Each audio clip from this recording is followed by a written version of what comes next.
कक्षा 9 प्रश्नावली 14.2 प्रश्न संख्या 5।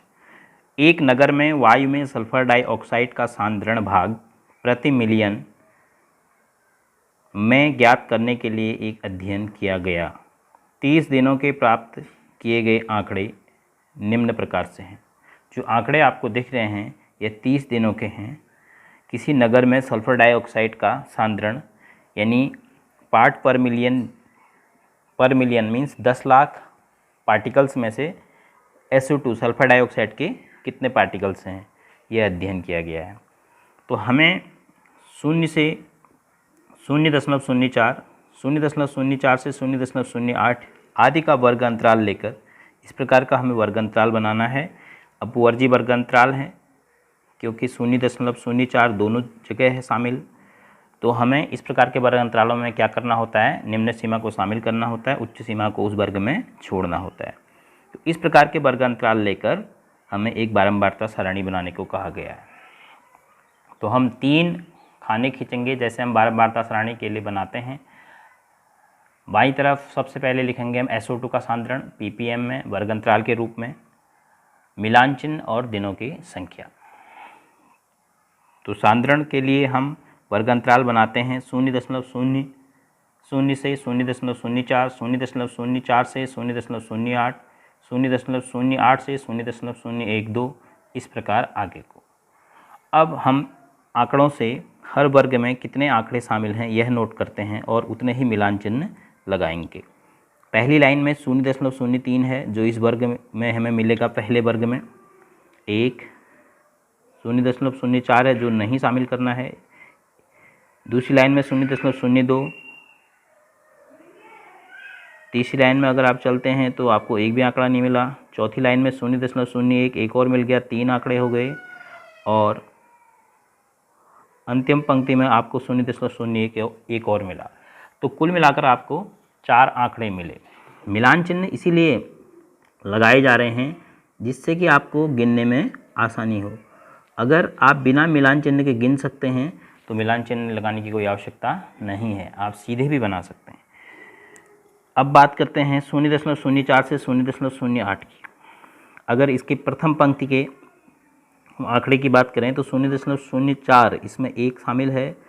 फिर उसके बाद दूसरे में 0.05, 2, एक लाइन करके चलें तो पहली लाइन में हमारे पास 0.04 एक आंकड़ा मिला तो 1 लगा लिया।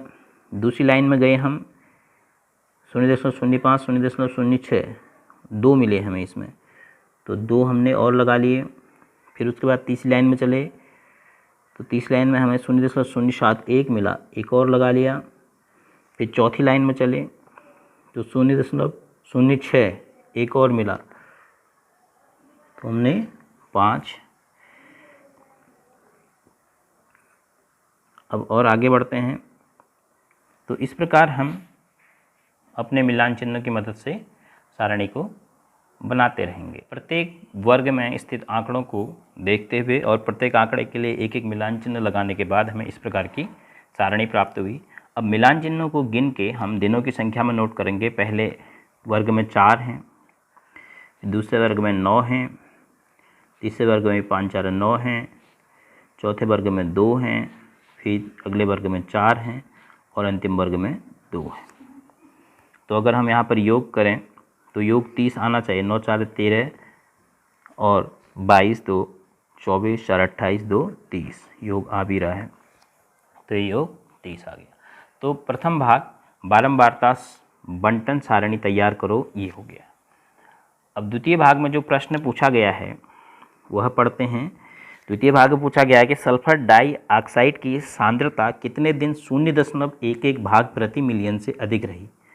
0.11 अर्थात 0.11 से अधिक रही तो 0.12 से हम स्टार्ट करेंगे तो 0.12 इस वर्ग में है। तो 0.12 से 0.16 2 दिन रही, फिर यह भी 4 दिन रही तो ये 0.12 से ज़्यादा है क्योंकि 0.16 से 0.20 में कौन से आंकड़े हैं जो 0.12 से बड़े ही हैं ये आंकड़े, और ये वाले आंकड़े भी 0.12 से बड़े हैं। तो कुल मिलाकर 2 4 2 6 2 8 दिन सल्फर डाइऑक्साइड की सांद्रता 0.11 भाग प्रति मिलियन से अधिक रही। तो लिखेंगे 8 दिन SO2 की सांद्रता, इसका रासायनिक सूत्र आपको रासायनिक विज्ञान में याद भी करना होता है, सल्फर डाइऑक्साइड। 8 दिन SO2 की सांद्रता 0.11 ppm से अधिक रही।